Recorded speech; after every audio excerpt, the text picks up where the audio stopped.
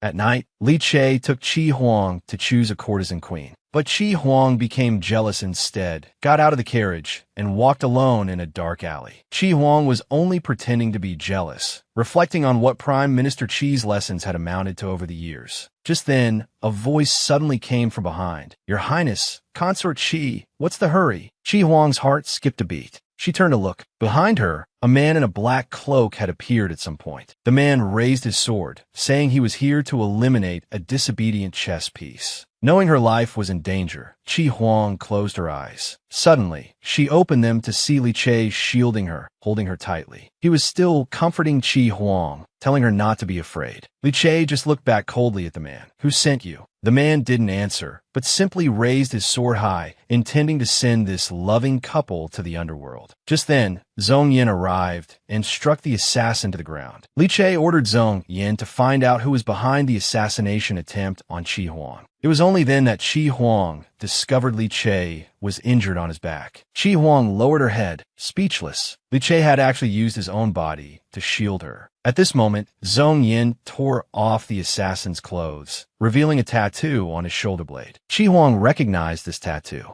Her father had been secretly gathering troops for several years. All participants had to have this pattern tattooed on them. So, could it be that her father personally planned this assassination? Qi Huang sank weakly to her knees. Since childhood, she had never once disobeyed him. Why had she become her father's pawn today? Li Che knelt down and looked into Qi Huang's face, asking her what was wrong. Qi Huang looked at the man who had schemed against her, yet was willing to risk his life for her. Meanwhile, the father she revered as a god actually wanted to kill her. Qi Huang said to Li Che through her tears that from now on, she would never do anything to hurt him. Somewhere, late at night, Li Che spoke to the kneeling masked man that today's act was well done. But Li Che suddenly turned around that if I had been a little later, that sword would have pierced Qi Huang. Li Che said coldly, "Acting is fine, but if you harm Qi Huang in the slightest, there will be no good end for you." The woman was directly threatened by her father, who said she was nothing more than a chess piece that could not resist. "Go back and be my spy obediently." Xiaohua Palace. Qi Huang returned to her palace, exhausted. She immediately ordered Qing Wan and Hong Wan to prepare a bath for her. Qi Huang told them that outside the palace, Li Che was injured while protecting her, and the person who tried to assassinate me was sent by my own father. Qing Wan asked anxiously, "How is that possible? Sent by the Prime Minister?" "The Prime Minister has been grooming you, Your Highness, until now. Isn't it for the sake of in the palace?" Qi Huang quietly interrupted her. "That's right. Even my own maids can see it clearly. I'm just a chess piece for my father."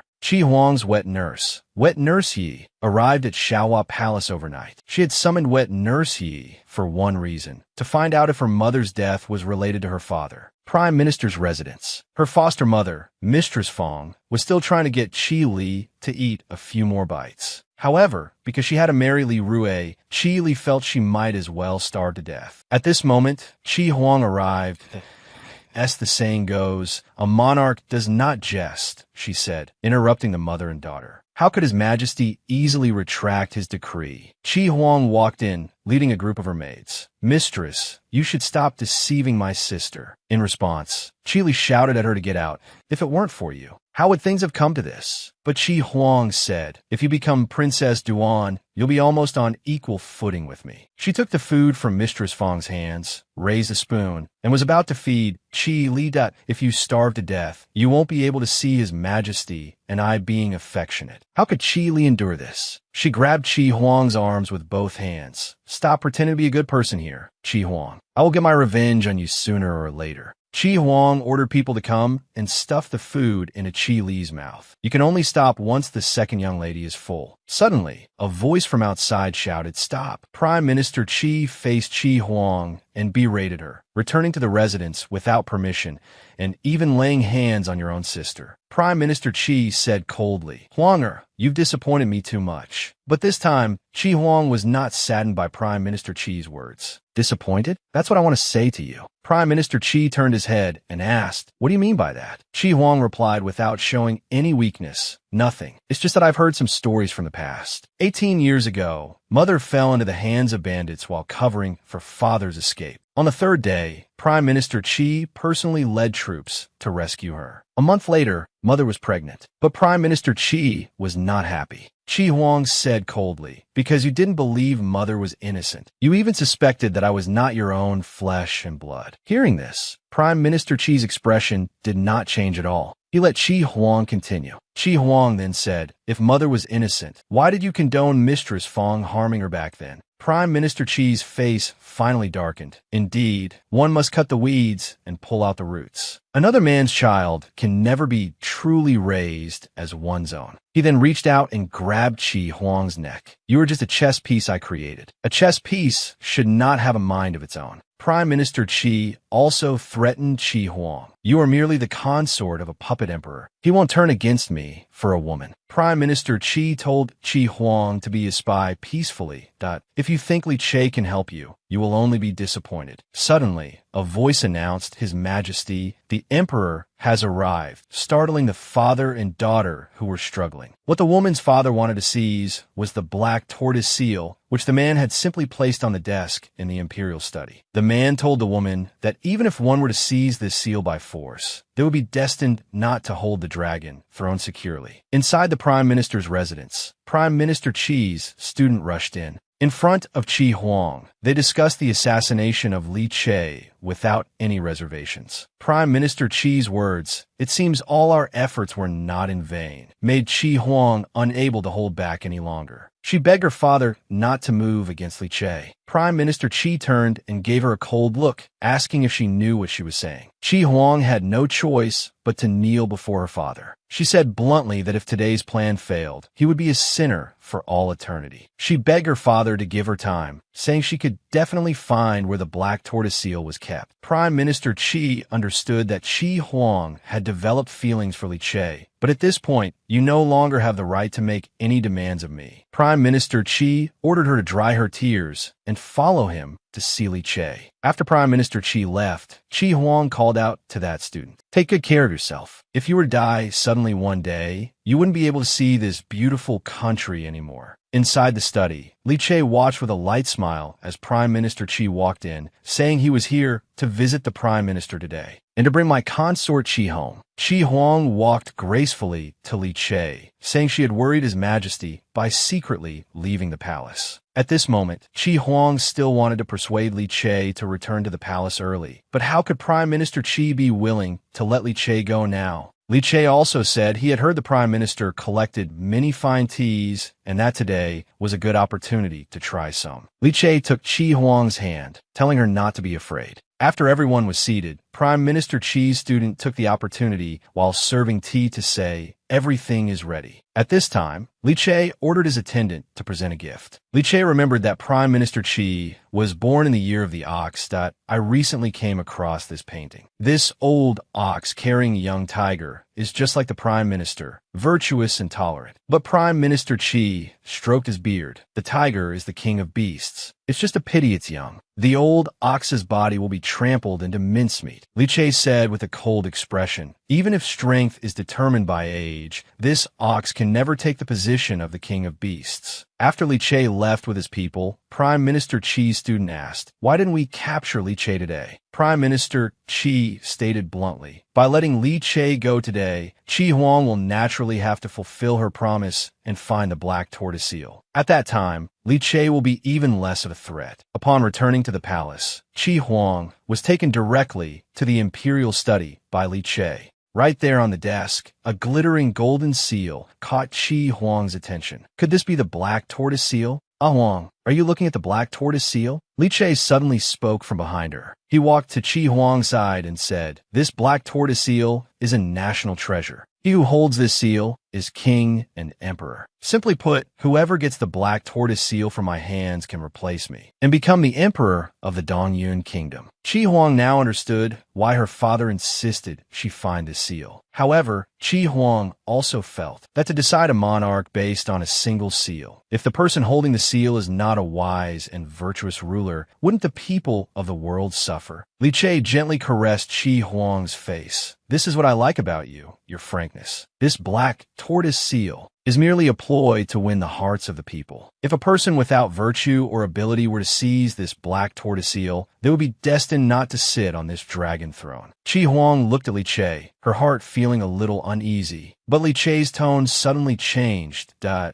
shouldn't be talking to you about such heavy topics. Seeing how charming you are today, how about I help you change and do your makeup? To contend for power in the imperial court, one must naturally be aware of one's role as a chess piece. The woman was not only embroiled in court disputes, but also trapped in a desperate situation in the harem. Qi Huang leaned into Li Che's embrace, waiting for him to lightly apply her lipstick. Li Che, however, had always wanted to taste just how sweet Qi Huang's vermilion lips were. And so, Li Che kissed Qi Huang deeply on the lips. The two were locked in a deep kiss. The next day, as Li Che was about to leave, Qi Huang saw the deep wound on his back. She wanted to reach out and stop Li Che, but in the end, she just silently watched him get up and leave without saying a word. Qi Huang sat alone on the soft couch. She once thought her father was her closest support, but now she was a bandit's daughter. All these years, she had been nothing but a chess piece to help him conquer the world. Hong Luan said with some worry, "Your Highness, you shouldn't be so impulsive as to confront the Prime Minister. What if he tries to kill you?" Qi Huang believed that Qi Shia would absolutely not dare. Now that the pretense is torn away, the situation is actually better. But for Qi Huang, her relationship with Li Che was all a deception. This was precisely the fatal weakness Qi Shia held over her. Hong Luan grabbed Qi Huang's hand. "You should tell His Majesty the truth. You can't keep making the same mistake." Hearing this, Qi Huang was still a little hesitant. But just then, a maid came to report that Her Majesty the Empress had summoned her. Meanwhile, in the imperial study, Zhong Yin told Li Che that the Prime Minister's residence was filled with murderous intent yesterday. The memorial destroyed by the Empress Dowager became the last straw for his rebellion. Zhong Yin was just a little curious why Qi Shua didn't make a move then. Li Che wasn't surprised. Qi Shua just want me to think that winning all this is easy. However, Li Che's counter-strategy was also very simple. It was to let Qi Shua see how much he doted on Qi Huang, making him seem so infatuated with a woman that he was not worth guarding against. Wait until Qi Shua completely lets down his guard, then catch him off guard and kill him. However, Zhong Yin also knows that the imperial court is full of undercurrents. The most innocent person in this scheme is Consort Qi. Li Che then said, "Someone who was born destined to be a pawn. With such a fate, what is there to pity?" However, his hands were clenched tightly together. Just then, a eunuch suddenly came to report. Consort Qi has been taken away by the Empress's people. Li Che was greatly shocked to hear this, wondering what on earth Xiaoya was planning to do. When Qi Huang arrived at Xiaoya's palace, she didn't expect it to be already full of people. Qi Huang was also a little surprised. "Your Majesty's palace is so lively today. Is there a happy occasion?" Xiaoya said with a somewhat troubled expression. "Consort Qi, please have a seat first." At this moment, Cheng Nianzi, who was at the side, spoke up. "Why be so soft-hearted toward a consort who bewitches His Majesty?" She then ordered people to seize Consort Qi. A group of maids, upon receiving the order, were about to rush forward. But Qi Huang turned her head and said coldly, "Insolent, who dares to touch her?" She gracefully walked up to Cheng Nianzi. "We haven't seen each other for a few days. I'm afraid Consort Cheng has forgotten her own rank." If Cheng Nianzi wanted to disregard the rules of the palace, she was willing to play along to the end. Cheng Nianzi knew Qi Huang's character and that she wouldn't come looking for trouble for no reason. She had someone bring out the robe Li Che was wearing when he was injured. Only then was Qi Huang greatly shocked. How could this robe be in Cheng Nianzi's hands? The man was injured by an arrow while protecting the woman, turning the act into reality. This incident triggered a conflict in the harem. The woman was seized upon by her enemy and humiliated, receiving a harsh slap. A group of concubines nearby saw the robe and gasped, covering their mouths. Cheng Niancy gently stroked the arrow mark.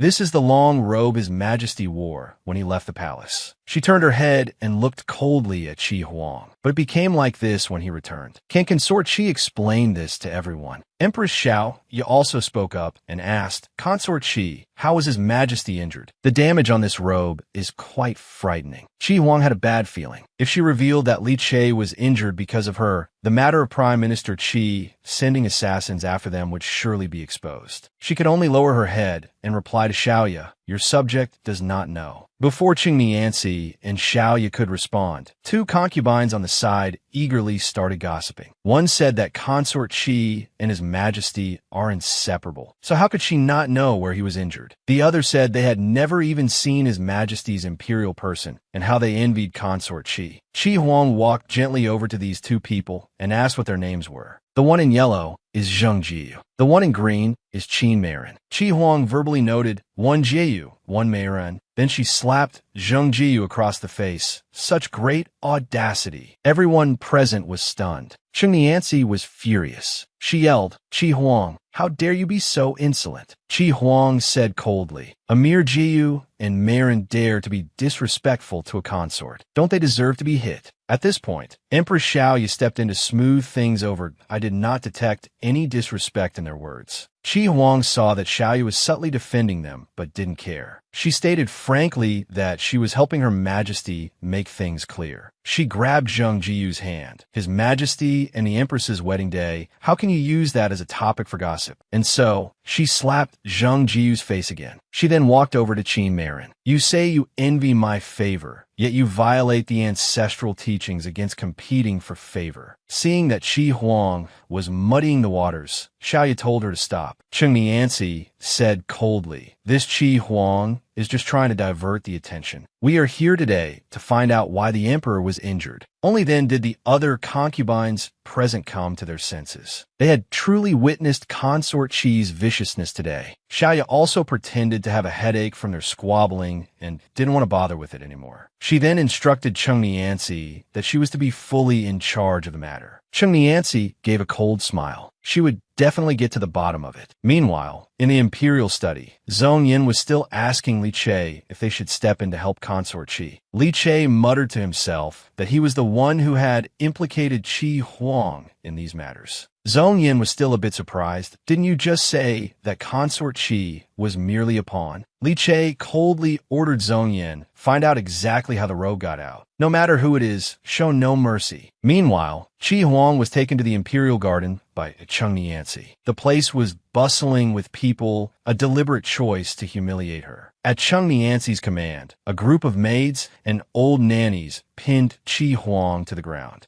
Qi Huang just thought that Cheng Niancy was too simple-minded. Even without her, Xiaoyu was not someone she could compare to. However, Cheng Niancy believed she had Empress Dowager Cheng as her backer. She didn't even take Xiaoyu seriously. Qi Huang chuckled at how Cheng Niancy was so stupid without realizing it, which was the most pathetic part. These words enraged Cheng Niancy. She ordered her people to slap her face. With her order, a slap landed on Qi Huang's face. Cheng Niancy stared at her and asked, Qi Huang, are you still not going to talk? Suddenly, a man's voice was heard that I wonder which palace's lady this is. Your ladyship, punishing someone in such a public place, isn't that somewhat inappropriate? Jealousy among the harem concubines has caused the woman to be injured. His Majesty can only find the mastermind. The Empress tightly gripped the Empress's wrist, hinting that he knew she was the one behind it. Startled by the voice, Cheng Niancy turned her head and shouted, Who is it? The man was seen cupping his fists. Captain of the Jinan army, Xian Lin, pays his respects to your ladyship. Seeing that he was just a minor captain, Cheng Niancy was about to make trouble. But she was stopped by her maid that he is surnamed Xian. Isn't he the only son of the great general of Jinan, Xian Qishan? Xian Lin then spoke, The imperial garden is a busy place. It's probably not appropriate to cause a scene here. Cheng Niancy also remembered that the Empress Dowager had told her not to provoke the Xian family. She could only say that Qi Huang was lucky today. Qi Huang watched Cheng Nianxi's departing back and also said that they had a long future ahead of them. At this moment, Xianlin helped Qi Huang up. Having just seen Qi Huang's face clearly, Xianlin now remembered. Wasn't this the person he had seen before in the jewelry hall? And Qi Huang also recognized Xianlin. Xianlin then asked Qi Huang, "Have we met somewhere before?" Then, Li Chei's voice rang out, "Take your hand away." Qi Huang and Xianlin turned to look. It was Li Chei, standing before them furiously. Xianlin also realized that Li Chei was the person who had competed with him that day. But Li Chei's concerned gaze was on Qi Huang. Her face was actually beaten to such a state. Xianlin quickly bowed to Li Chei. "Captain of the Jinnan army, Xianlin, pays his respects to your majesty." Li Chei found it strange. The Jinnan army was supposed to be guarding the southern border, so why was he in the palace? Xianlin explained that on the occasion of his mother's birthday, he took it upon himself to travel to the capital to report on military affairs. Li Chei verbally ordered Zhong Yin to take Xianlin to his lodgings, but in reality, he wanted to get him away from Qi Huang as soon as possible. Inside Xiaohua Palace, Li Chei personally applied medicine for Qi Huang. He even said that if it hurt, she should grab his hand and not endure it. Li Chei asked her why she didn't seek his support. It was just him who was accidentally injured, so why hide it from them? Qi Huang tightly gripped Li Chei's hand. The wound on his majesty's back was because of her. She just didn't want others to criticize him as a fatuous ruler who disregarded his own well-being for a woman. Li Chei stared blankly at Qi Huang, unable to tell if Qi Huang was doing this for him or for her prime minister father. Just then, Zhong Yin came in to report that the previous matter had been investigated. After hearing this, Li Chei was about to leave,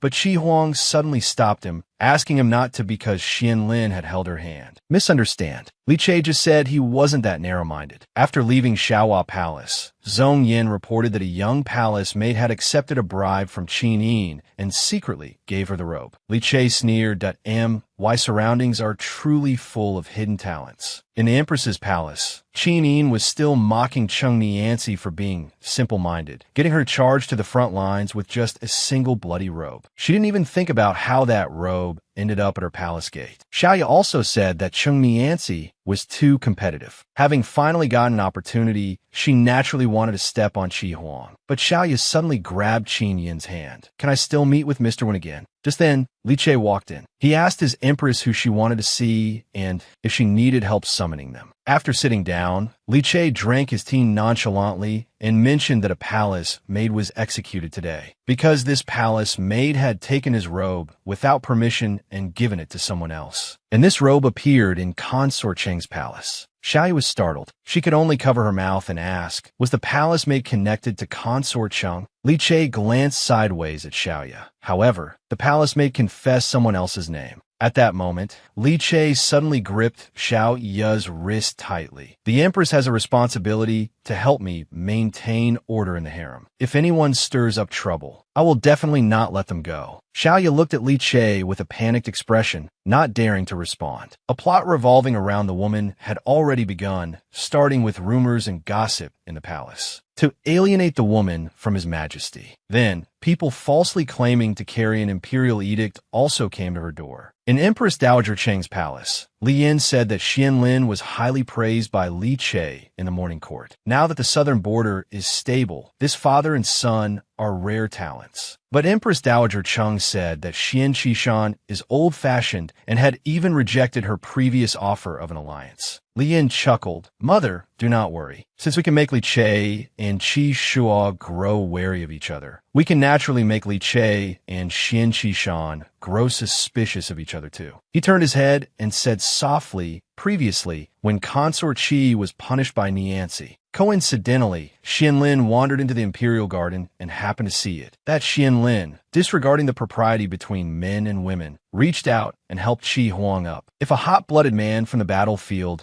meets a beautiful and charming woman," Li Yin took a light sip of tea, wouldn't that make for a romantic story? And so, rumors began to spread throughout the palace. Gossiping palace maids and eunuchs were all secretly talking about Qi Huang and Xianlin. Coincidentally, Qing Wan and Hong Wan overheard all. In the imperial study, Zhong Yin said, "Ever since Xianlin entered the palace, your majesty has not gone to Consort Qi's place for a long time. I'm afraid the palace rumors have made your majesty concerned." Li Che asked Zhong Yin in return. Do you believe those words? Zhong Yin loudly retorted, of course not. It's just a scheme by certain people. Li Che called Zhong Yin to accompany him to Consort Qi's place. Qing Wan and Hong Wan returned to Xiaohua Palace and saw that Qi Huang was still carefree and unconcerned. They were still feeling indignant for Qi Huang's sake, but Qi Huang herself didn't seem to care about the outside rumors at all. But Hong Wan said, on what grounds do they say the consort is having an affair with Captain Xian?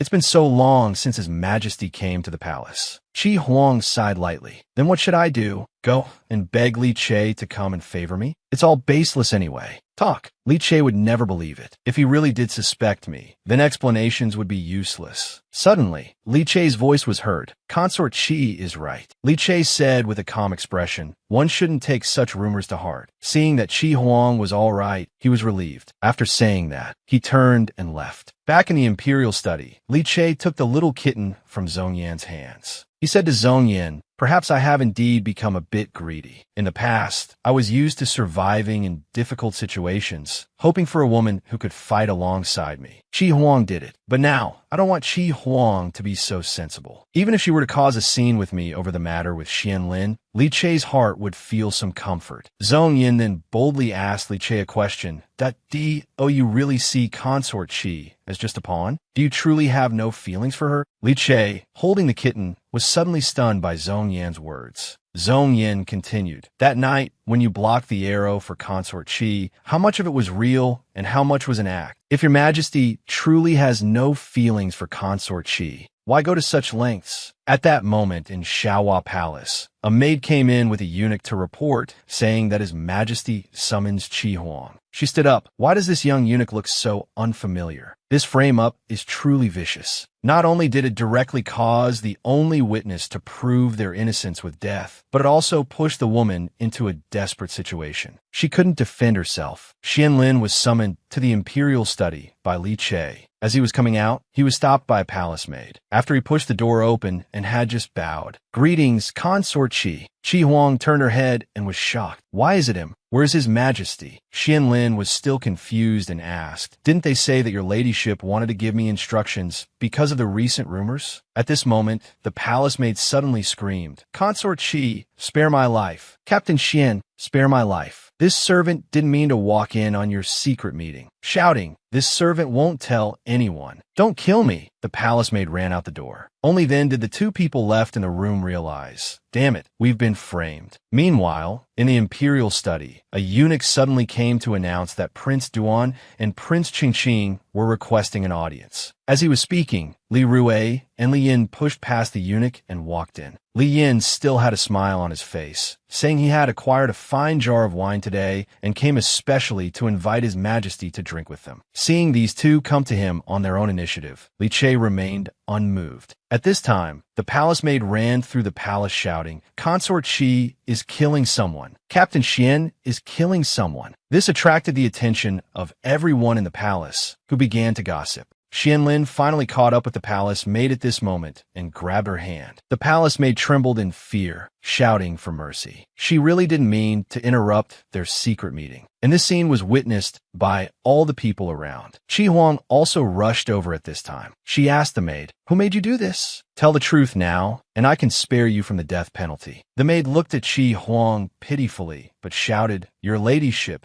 can't you spare this servant? Then she struggled free from Xian Lin's hand and slammed her head into a nearby pillar. The onlooking palace maids gasped in unison. Oh my, she killed herself by ramming into it. Qi Huang also hadn't expected the maid to be so drastic. The person who planned this is so vicious. At this moment, Empress Shia spoke up. Consort Qi, what are you two doing? Qi Huang and Xian Lin turned their heads. It was Empress Shia and Cheng Nianzi, along with a crowd of palace maids and eunuchs. Shia was the first to attack. That I heard there was trouble here and rushed over immediately. I never expected it would escalate to this. Cheng Nianzi sneered repeatedly. Qi Huang's audacity is truly great. Openly meeting with Xian Lin in the palace, and then trying to silence the witness when caught. Xian Lin quickly explained that it wasn't like that. He was just led into the room by this maid, who then suddenly started screaming like a madwoman. He and Consort Qi are truly innocent. But Chung Nianzi pressed on. The Langua Pavilion, where Xianlin is staying, is very far from here. If you didn't come here on purpose, why would you need to walk such a long way? Shia also spoke up at this time. Captain Xian, His Majesty has not treated you poorly. How could you be so ungrateful as to covet His Majesty's consort? At this point, no matter how good Xianlin's composure was, he couldn't help but roar, slander. He then turned to Qi Huang. Consort Qi, why are you not saying a word, letting others frame you? He only heard Qi Huang's indifferent tone that it has already come to this. Everyone wants to believe we're having an affair. What's the use of explaining? The woman used her own physical suffering not only to win His Majesty's concern, but also to make the person who framed her deeply detested by His Majesty. Hearing that Qi Huang was unwilling to waste her breath, Xianlin was a bit surprised. Meanwhile, Chung Nianzi's smile grew even wider. She quickly ordered people to lock the two of them up. At this moment, Li Che, who was drinking, suddenly felt a pang of anxiety. Li Yin and Li Rui's visit this time was strange. He had to be on guard. He had wanted to let Zhong Yin leave his post to go and find out what was happening. But he was stopped by Li Yin, who said he had heard Zhong Yin was skilled in martial arts and wanted him to put on a show to liven things up. This went on until night. Only then did Hong Luan find a chance to visit Qi Huang. The young eunuch that Qi Huang had asked her to investigate earlier indeed had a problem. After delivering the decree during the day, he took a winding path into Chung Nianzi's palace. Qi Huang finally got the information she wanted. This time, it was time to settle the score with Chung Nianzi. Qi Huang grabbed Hong Luan's hand. The most important thing right now is to inform Li Che. The commotion this time is so big, yet there's no reaction from Li Che's side. You must bring him here. Otherwise, Qi Huang thought to herself, my life might be in danger. Watching Hong Luan's departing figure, Qi Huang understood that after fighting with Chung Nianzi for so long, it was time for an end. Suddenly, the door was kicked open. Chung Nianzi walked in with a group of maids and old nannies. Chung Nianzi had come this time to see Qi Huang in a miserable state. Qi Huang, however, said it was just the gossip of a palace maid. She and Xianlin were fully clothed. How could they have had an affair? It was only because that palace maid acted as if she was being silenced that I had no chance to defend myself. Chung Nianzi sneered. That reminds me, I need to make Qi Huang confess herself. So, Chung Nianzi ordered the old nannies to use the finger-pressing torture on Qi Huang. Qi Huang hadn't expected that Chung Nianzi would actually use severe torture on her. But she still shouted at Chung Nianzi, if you torture me today, do you know what the consequences will be? I, Qi Huang, am the most important woman in His Majesty Li Che's heart. For every bit you hurt me today, His Majesty will hate you 10 times more. Hearing this, Chung Nianzi became even more furious and ordered the maids and nannies to carry on with the torture. Qi Huang's hands were in great pain, but in her heart, she was thinking, this mad woman has been provoked by me. Hong Luan must bring Li Che here. Outside the imperial study, Qing Wan and Hong Luan were stopped by the guards at the gate. The two maids had a clever idea and started to fight with each other. Sure enough, the sound of their shouting alarmed Li Che, and he sent Zhong Yin outside to check. As soon as Zhong Yin stepped outside, the two maids rushed up and begged Zhong Yin to quickly ask His Majesty to save their consort. Qi Huang had already fainted. She was woken up by a bucket of cold water thrown directly at her. Chung Nianzi grabbed her wrist. These once slender, jade-like fingers have now become like this. Hurry up and confess your affair with Xianlin. How could Qi Huang admit to something that never happened? Chung Nianzi was secretly delighted. Then continue the torture on Qi Huang. At that moment, the main door was kicked open. The group that was torturing Qi Huang was shocked. They turned to see Li Che at the door with a grim expression. Did you ask for my permission before laying a hand on consort Qi? Chung Nianzi threw herself at Li Che, saying she only did this because she learned that Qi Huang and Xianlin were having an affair. But Li Che clearly didn't believe her words. He was seen leaning down to Chung Nianzi's ear and whispered a few words. Then he shoved Chung Nianzi away. Just as Li Che walked up to Qi Huang, she fainted and fell into Li Che's arms. Li Che picked up Qi Huang and turned to order Zhong Yin, execute all these wicked servants who harmed consort Qi. And Chung Nianzi, who was left alone, was still sitting dazedly on the floor. She said to her maid in terror, "Just now, His Majesty told me that if I dare to lay a hand on Qi Huang again, he will make me disappear without a trace." After the woman suffered at the hands of her rival, she naturally had to fight back. The rival fainted from a fit of rage. Could it be that the schemes ended with just this? When Qi Huang woke up, she found herself sleeping in Li Che's imperial study. She quickly tried to get up, but the movement pulled at the wounds on her hands. Li Che quickly told her not to move. "I've already found the best imperial physician. You'll surely recover within half a month." Li Che pulled Qi Huang into his arms, blaming himself for not protecting her well. Just then, Cheng Nianxi's voice was heard begging for mercy from outside the door. "Your Majesty, your subject knows she was wrong. I beg your Majesty to spare me." Li Che walked out of the imperial study with Qi Huang. Cheng Nianxi hurriedly squeezed out a few tears. Today, she had specially come to plead for her crimes with her hairpins removed, begging Li Che to forgive her. Li Che looked coldly at Cheng Nianxi. "You abused your power to carry out torture, and you still have the face to ask for forgiveness." Cheng Nianxi looked heartbroken. She claimed she was only worried that Qi Huang and Xianlin had done something disgraceful, and that she only wanted to help His Majesty clean up the harem. At this moment, Qi Huang gently pulled Li Che's sleeve, saying she didn't blame consort Cheng, only the young eunuch who had forged the imperial edict. Qi Huang then pointed to her own ear. That young eunuch had a mole on his ear. 2 hours later,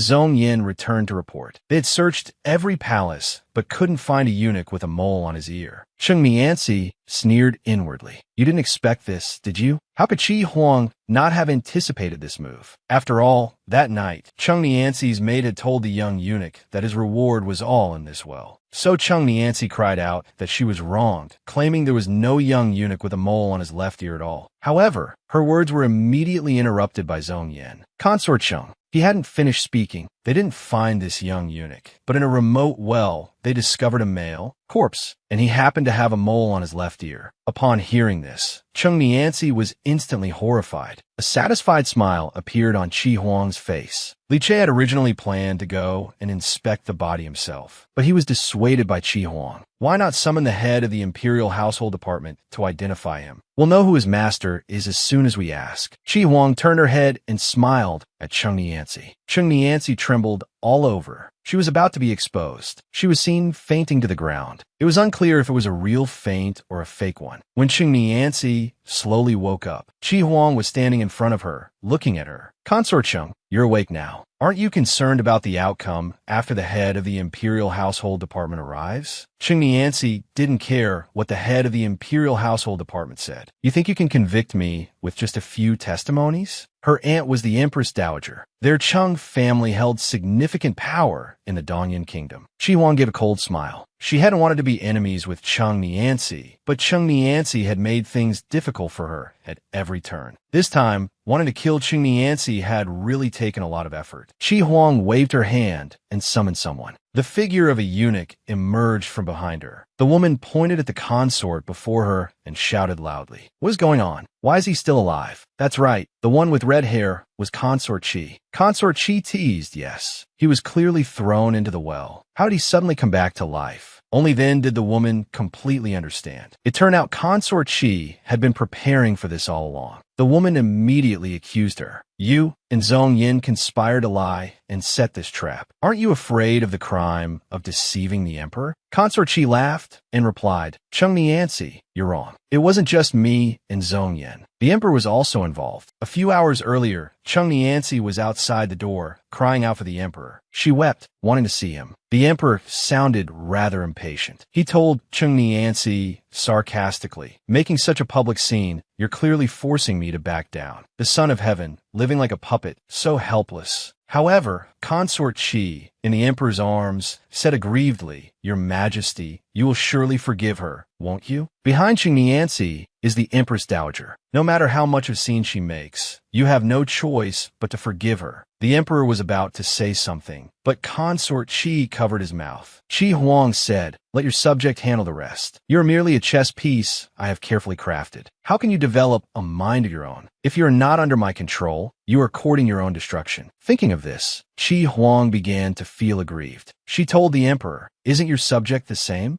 Rather than living a life not of my own choosing, at the mercy of others, it's better to rise up and fight back. Hasn't your majesty always hoped that a Huang could become a woman who can advance and retreat with you? Then let your subject clear away the obstacles in this harem, and help your majesty do the things you cannot do. But in her heart, Qi Huang was not thinking this. In this world, the only one who can make me, Qi Huang, risk everything is you, Li Che. I beg you, please do not fail me. After Qi Huang explained the matter to Cheng Nianzi was in disbelief. She had clearly been completely devoted to the emperor. He couldn't possibly treat her this way. Qi Huang mocked her from the side. Hearing the words "true heart" from your mouth, don't you find it ironic? You were not supposed to enter the palace in the first place. It was only because of the Empress Dowager's coercion. The emperor had no choice but to comply. Your true heart is utterly worthless in front of someone who doesn't love you. The Empress Dowager holds immense power and meddles in politics at will. The emperor has the ambition to rule the country, but is unable to exercise it. How can the centuries-old foundation and imperial power of the Dongyun kingdom be trampled upon by a venomous woman? As she spoke, Qi Huang grabbed Cheng Nianzi's chin and told her sternly, "The emperor wishes he could rip out all of your hearts, grind your bones to dust, and scatter your ashes." Cheng Nianzi refused to be threatened by her. "Qi Huang, do you know? If anything happens to me, my aunt will use it to cause trouble, and the emperor's position will be in peril." Hearing this, Qi Huang gradually let her go. "Yes, that's why you removed your hairpin to await punishment in public, forcing the emperor to forgive you. As you wished, not only did the emperor not pursue the matter, he even sent you back to Chengxian Palace." The entire harem saw this outcome clearly. But what if you, out of excessive guilt, were to take your own life out of fear of punishment? That couldn't be blamed on the emperor, could it? Am I right? After speaking, Qi Huang turned to the attendant behind her. "Do you know what to do?" Hearing this, the attendant took out a white silk cloth and replying to your highness. This servant could not be clearer. The eunuch acted quickly, wrapping it directly around Cheng Nianzi's neck, and told her, when the time comes, Consort Cheng will look exactly as if she hanged herself. Terrified, Cheng Nianzi began to scream, "If you kill me, the Empress Dowager will exterminate your entire clan." The eunuch was very clear. "If I don't kill you now, should I wait for the crown prince to kill me? If I kill you, I still have a chance to live." That evening, Qi Huang stood in the courtyard, looking at the moon in the sky and sighing. "A chess piece. Am I, Qi Huang, not also a chess piece? Cheng Nianzi, if there's a next life, I hope neither of us is born into a noble house. May we live for ourselves just once." At this moment, two young maids walked over. "Miss, you've come out. Miss, why is your hand bleeding again?" Qi Huang looked at her hand and said casually, "It's nothing. The more this wound hurts, the more it makes me understand. In this deep palace, having a kind heart means you will be at the mercy of others. Only by being ruthless can one be invulnerable." Over at the imperial study, the emperor was also standing by the window, looking at the sky.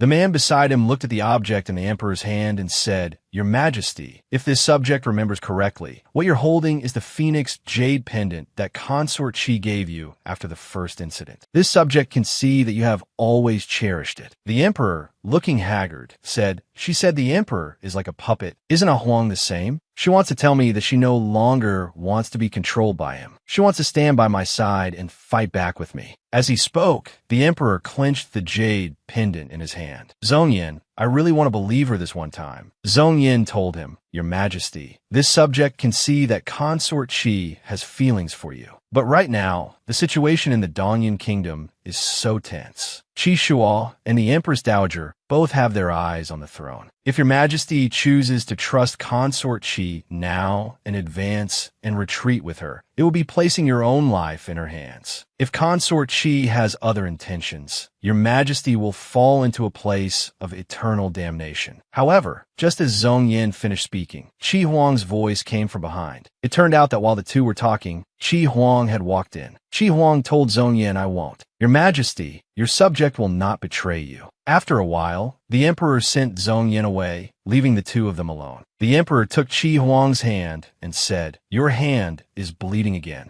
Qi Huang replied aggrievedly, "Since childhood, your subject has been meticulously cultivated by Qi Sha." zither, chess, calligraphy, and painting, embroidery, and needlework. Reciting poetry and dancing were my daily bread. Besides martial arts, your subject excels at almost every talent. Shia wanted your subject to become the most outstanding woman in the world, to win your majesty's favor, and to become the person your majesty trusts the most. Before Qi Huang could finish, the emperor told her, "Did the imperial physician change your dressing after dinner? The wound has reopened a little. You must not have listened to me and moved your fingers." Qi Huang was a bit surprised to hear this. She looked up and asked, "Your Majesty, don't you want to know Qi Shua's purpose and your subject's identity?" The emperor told her firmly, "Ah Huang is right here by my side now. How could I not be clear about your identity? On the other hand, you don't seem to know whose hand this is to be so careless with it. They say the 10 fingers are connected to the heart. I feel it's not your heart they're connected to, but mine. Ah Huang, listen to me. If Qi Shuo wanted you to become the person I trust the most, then I can tell you now, he has succeeded." Hearing this, Qi Huang threw herself into the emperor's arms, pouring out a torrent of grievances, and finally declared, "Your subject cannot and will not work for Qi Shuo any longer. Your subject is willing to give her all to advance and retreat with your majesty. No matter how many dangers lie ahead, this will not change until death." The next day, the empress learned of Cheng Nianxi's death. Consort Cheng's funeral arrangements have been taken care of. Your Highness, the Empress Dowager should still restrain your grief. The Empress Dowager said dismissively, "I was never grieving, so how can I restrain it? The lives of the women of our Cheng family have never been our own. For the glory of the family, what is death? This time, I already helped her a great deal. That thing deliberately went to drink with Li Che to buy her time. It's just that Niancy herself was too foolish. She didn't seize the opportunity and even let that Qi Huang turn the tables on her, losing her life for nothing." The Empress Dowager's servant then said, "This Qi Huang is indeed cunning and not to be underestimated. Your Highness, should we find an opportunity to get rid of her?" "Sure, who? Don't you think she's a lot like me when I was young? If I were to dispose of her just like that, I would actually be a little reluctant. It seems it's time for me to give her a grand gift." As she spoke, she summoned a Mean, who had a sinister look on her face. The old Empress Dowager said to her meaningfully, "I have raised you for so long. You should know how to repay me." 10 days later, Amin was placed by Qi Huang's side. Whether it was internal affairs or grooming and dressing, Amin handled it all. On this day, Qi Huang was feeling a bit bored. She suggested,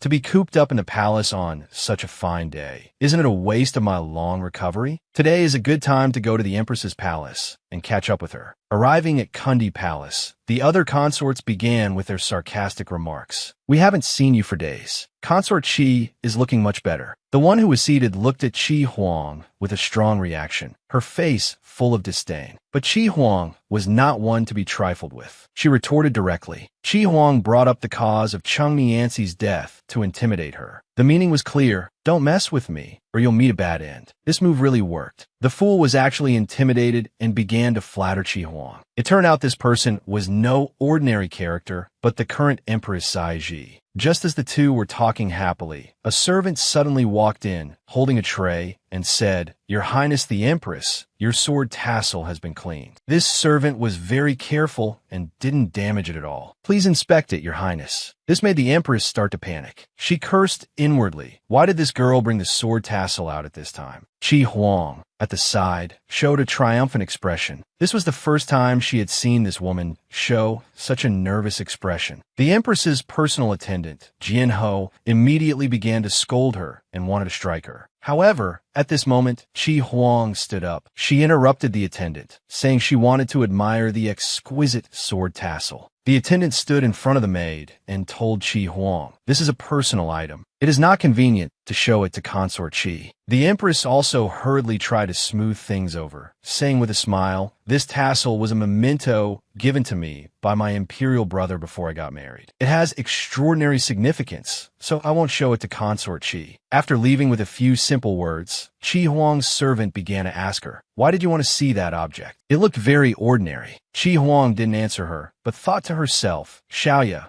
I seem to have discovered your secret. In a moment of thought, Qi Huang saw a group of eunuchs gathered in an open space nearby, looking very hurried. The maid told her these people were arranged by the palace. Every year at this time, they repel mosquitoes and ward off ill winds to ensure that no unclean things affect the emperor. As they were talking, a swarm of bees suddenly flew towards Qi Huang. It seemed they were out of control. This maid immediately stood in front of Qi Huang, telling her, "Your Highness, run quickly." But inwardly, she was actually thinking, "Well done." But for some reason, the bees completely ignored the maid and only chased Qi Huang. At the critical moment, the emperor grabbed her in an embrace and quickly turned around. Zhongyan was also there. He threw some powder into the air, and the bees instantly dispersed. Seeing this scene infuriated the maid. She hadn't expected to run into the emperor here. The emperor hurriedly asked Qi Huang, "My dear consort, were you stung by the bees?" In fact, she wasn't even touched. At this moment, the maid shouted consort Qi's name and rushed over. In reality, she was thinking of getting close to His Majesty, but she was directly dodged by His Majesty. Suddenly, a deep voice was heard. As a consort, to be openly clinging to the emperor in broad daylight like this, truly improper. The emperor was a bit surprised to see her and quickly asked, "Mother consort, when did you return to the palace? Why didn't you send word to your son beforehand?" Dowager Consort Wei immediately began to reprimand him. "If I had sent word in advance, I'm afraid you wouldn't have let me see such a sordid scene today, would you?" The emperor began to explain, "Mother consort, you must have misunderstood. It's not." Before the emperor could finish, Dowager Consort Wei interrupted him. "You're that consort Qi." Qi Huang hurriedly responded. Dowager Consort Wei then told her to raise her head to speak. When she raised her head, Qi Huang's features were exceptionally exquisite. Dowager Consort Wei saw her and praised her endlessly. "Indeed, you have some beauty. So you rely on this pretty face to act improperly in broad daylight and seduce the emperor in public." After hearing this, just as Qi Huang was about to respond, Amin suddenly started shouting, "Your Highness the Dowager Consort, this servant begs you not to be angry. Consort Qi did not do it on purpose." Amin told the Dowager Consort about the bee incident and added, "Our consort Qi is the emperor's most favored consort. If Her Highness truly didn't understand etiquette, how could the emperor favor her alone?" Hearing this, Qi Huang's face almost contorted in shock. She was surprised why she would say that, but a look from the emperor told her, "Do not worry. I'm here for everything." Dowager Consort Wei began to speak. "So that's how it is. The emperor actually put himself in danger for a mere consort. What a consort Qi, favored above all in the 6 palaces." She then began to give orders to the old servant beside her. "Pass on my decree. The consort Qi Huang is a bewitching menace who disrespects female virtue. She is sentenced to 10 days of confinement. Take her away." Seeing his mother's anger, the emperor finally stepped forward, shouting at them, "I'd like to see who dares to touch her." Well now, these words stunned Dowager Consort Wei. "What are you saying?" The emperor told the Dowager Consort, "Mother consort, calm your anger. Huang is not what you think. If she is punished for this, then I am also an accomplice." Before he could finish explaining, Qi Huang kissed him. Seeing this scene, Dowager Consort Wei was furious. She pointed at Qi Huang and started scolding. "Audacious! You bewitching consort! How dare you seduce the emperor like this in broad daylight?" Qi Huang calmly explained to the Dowager Consort, "I know that in public,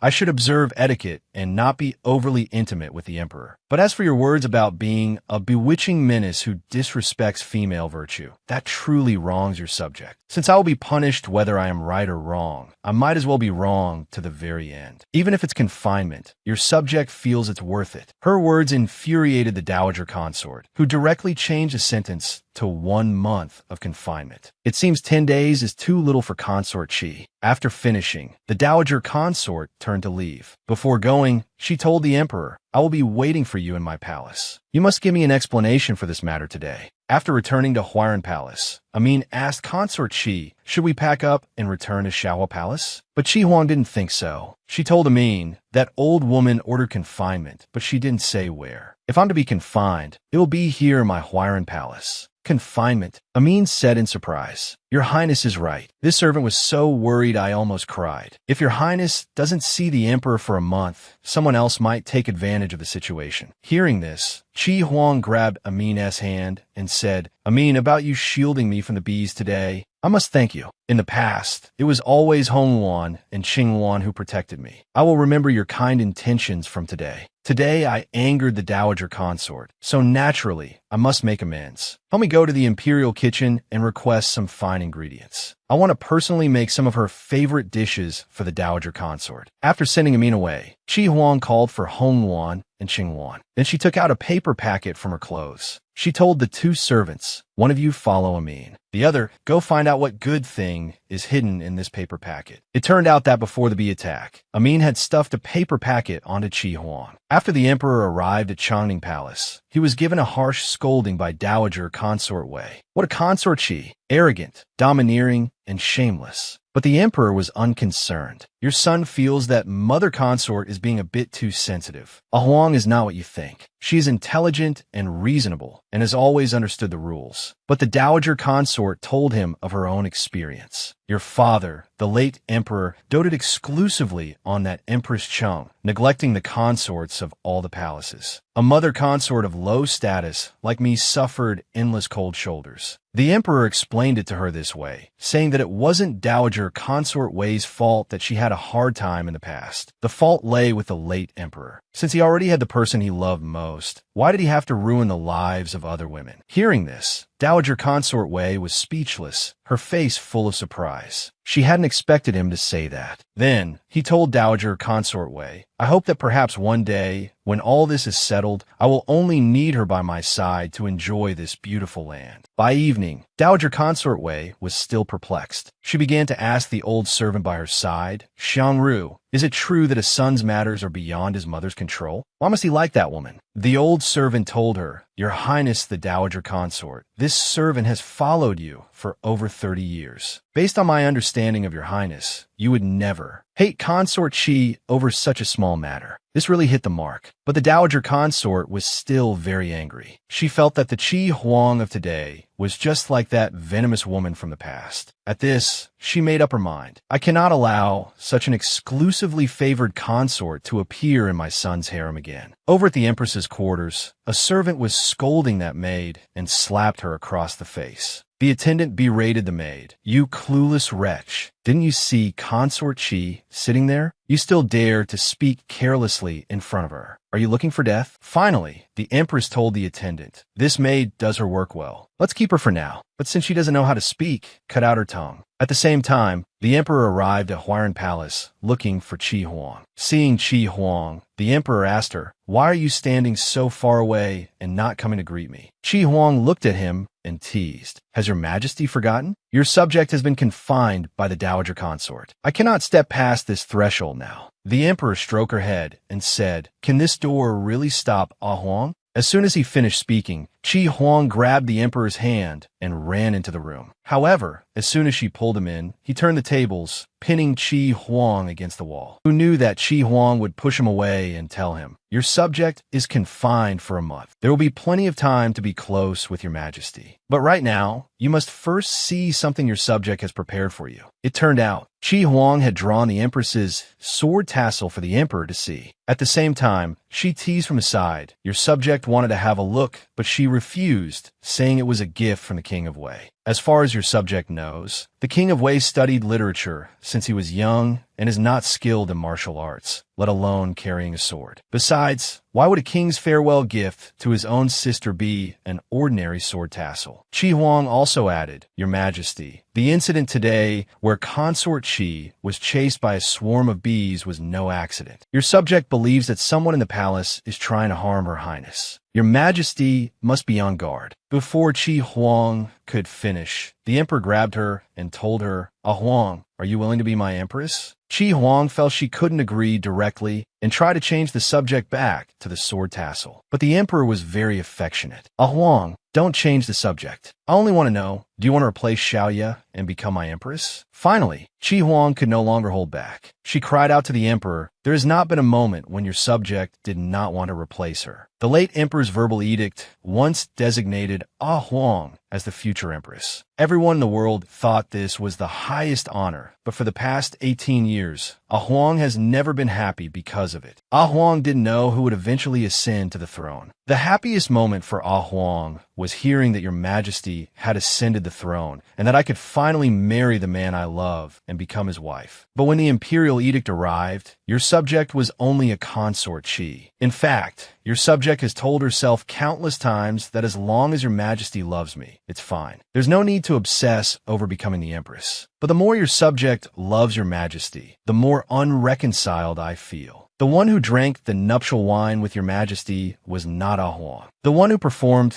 the hair-tying ceremony with your majesty was not Huang. Huang is not the empress, so I cannot even share the same life and death with your majesty. Hearing Qi Huang's heartfelt words, the emperor stood up, embraced her, and said, Huang, I did not tie the knot with her. I did not share a quilt with her, and I will not share a tomb with her after death. As he spoke, he removed all of Qi Huang's hair crown and hairpins. Now, I will tie Huang's hair together with mine and perform the hair-tying ceremony. After this ceremony, Huang will be my wedded wife. I will have no other in this life. A lock of hair cut from the dragon's head, a strand of hair from my love, tied secretly where no one sees, a concentric knot for our evening together. For the rest of my life, I will not betray this love. I, Li Che, owe Qi Huang the position of empress. I will definitely return it in the future. On the day you wear the phoenix crown, you and I, husband and wife, will be one pair for all of eternity. Huang, it turns out I am also not immune to being flustered by care. The undercurrents in this harem are turbulent. I will absolutely not let you be harmed. And so, the two of them spent a stormy and passionate night together. The next day, Qi Huang, who woke up first, caressed Li Che's face and murmured to herself, Huang, I really wish we were just an ordinary couple. That way, Huang could sleep in her husband's arms for as long as she wants. Li Che also opened his eyes and told Qi Huang, if I indulge too much in your gentle embrace, I'm afraid this confinement will have to be extended to half a year. As he spoke, Li Che sat up and told her, Huang, you've worked hard. After I leave, you can sleep for a while longer.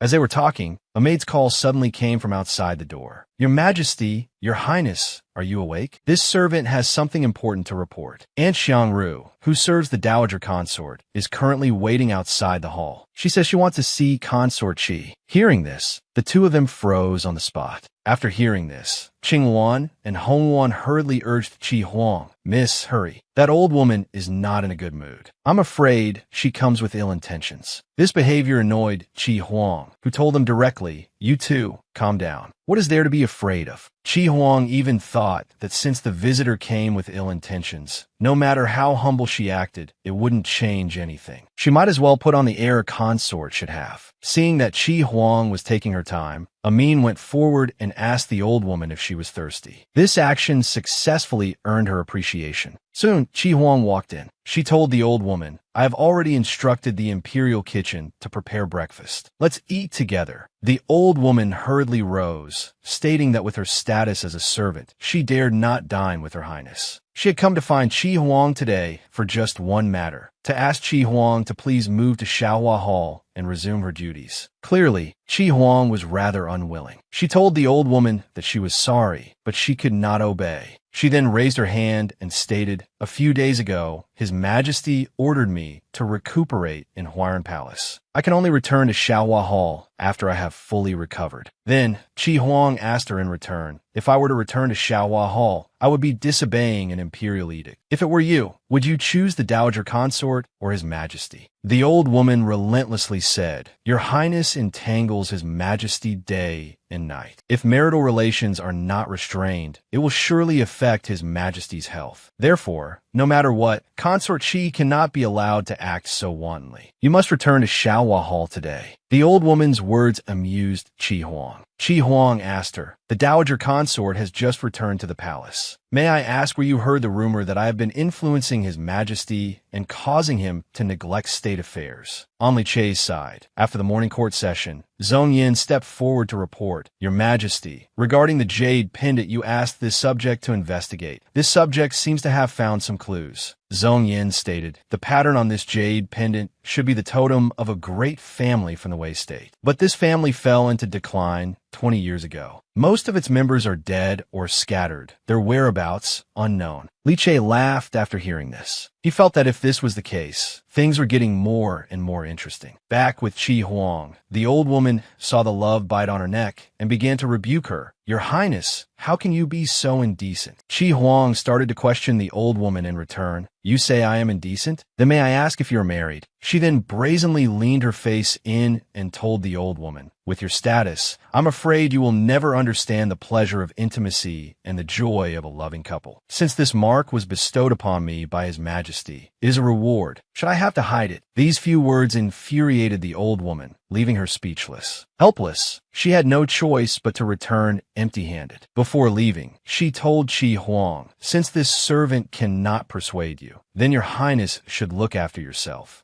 However, before she left, Qi Huang told the old woman that she had a message for her to relay to the Dowager Consort. The general meaning was that her life was tied to Li Che's. If anything were to happen to him, she would not live on alone. She also threatened her, saying that if she were to disappear from the harem, it probably wouldn't do His Majesty any good either. After the old woman left, Qi Huang began to feel a little ashamed, not expecting herself to be so unreasonable. Just then, Hong Wan returned. She told Qi Huang that the packet of powder had been analyzed. After leaving Huairan Palace, the old woman was muttering angrily. Amin kept trying to explain things beside her. As she was cursing, the old woman suddenly felt a pain in her wrist, likely from the earlier struggle with Consort Qi. She suddenly remembered that she had to make Buddha's hand crisps for the Dowager Consort later. What was she to do now? Hearing about the Buddha's hand crisps, Amin became interested. It turned out his hometown was famous for producing this type of pastry, and almost everyone knew how to make it. He told the old woman that if she didn't mind, he would help her make it. Meanwhile, Hong Wan told Qi Huang that the ingredients included many types of pollen and honey powder. Most importantly, some unknown herbs were also added. Although the smell wasn't strong, it was likely the key to attracting the hornets. Hong Wan anxiously said, "This must be Amin's doing. You've treated him so well, yet he framed Xiao Jian like this. Should we have him arrested?" Qi Huang, however, thought that now was not the time. This evidence was not enough to convince the public and have him captured. In fact, Qi Huang knew very well that this Amin, who had been lurking by her side for so long, had finally made his move. She wanted to see who was pulling the strings behind him. By evening, Li Che arrived at the Empress's residence, Kundi Palace, looking for Xiaoya. Xiaoya was terrified inside. His sudden arrival, could it be related to Qi Huang yesterday?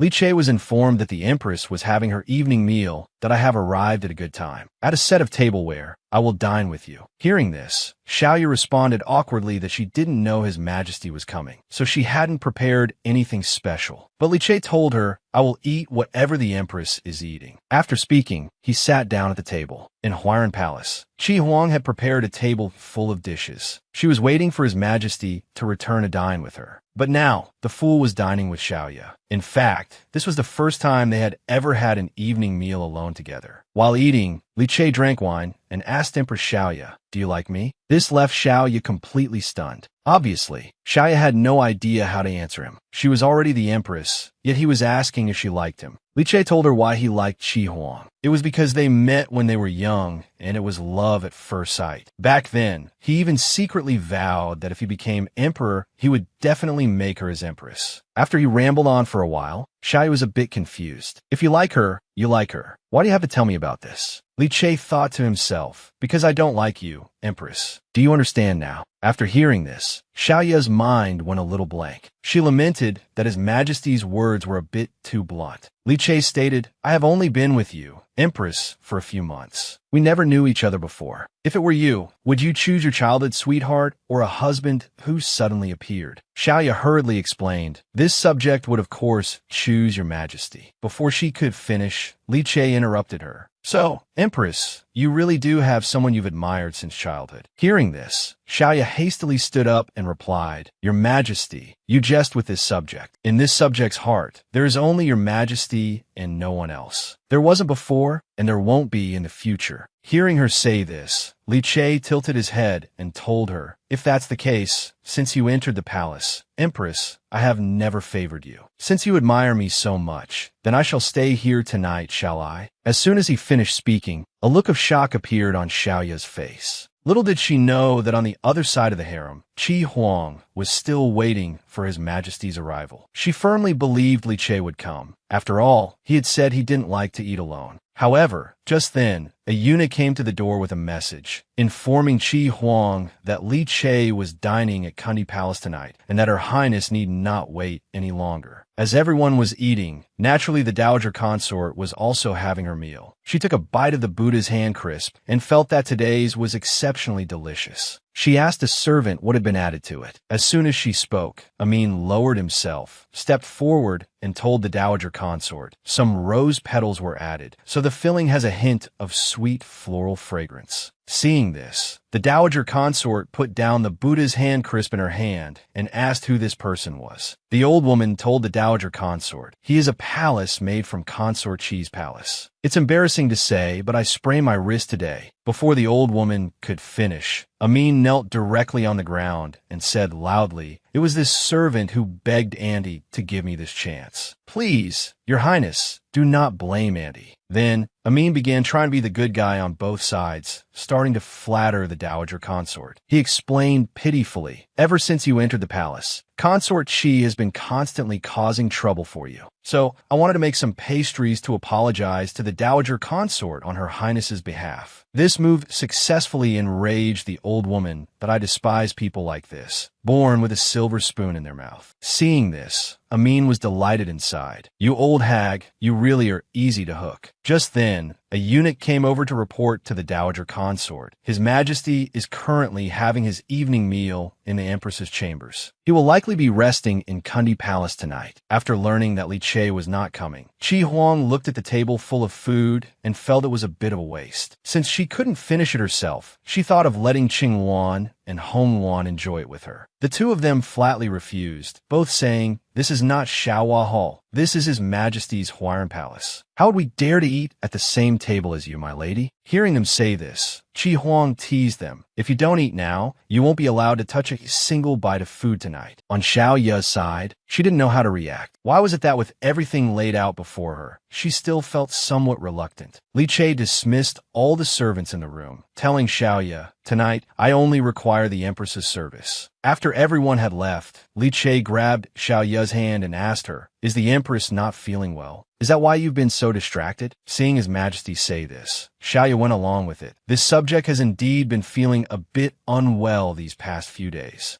Hearing this, Li Che didn't press her further. Since it's inconvenient, don't force yourself. Empress, rest well. I will consider you to have served me tonight. Does the Empress understand? After speaking, he walked out of the room. Zhong Yin was a bit puzzled. Why did he come out so quickly? As he walked, Li Che said, The play that needed to be acted is finished. Why would I still stay here? Zhong Yin understood in an instant. So His Majesty's act was specifically to deal with the dowager consort. Zhong Yin quickly thought of another problem. If the Empress were to tell others one day that you did not stay the night in Kundi Palace, wouldn't the secret be out? Actually, Your Majesty could have just stayed there tonight. As the Empress, she has repeatedly refused to share a bed with me, which is already against propriety. In the long run, it will naturally attract gossip. So she would do anything to prevent this from being exposed. As for today, I said I would not go back on my word. So how could I sleep with another woman? I want to use schemes to win her true heart. In the end, it is I who owe her. I'm afraid I won't be able to repay it for the rest of my life. Soon, the group arrived at the entrance of Huaran Palace. Zhong Yin opened the door, preparing to enter. Li Che told his subordinate not to announce him. He wanted to see what Qi Huang's reaction would be when he suddenly appeared.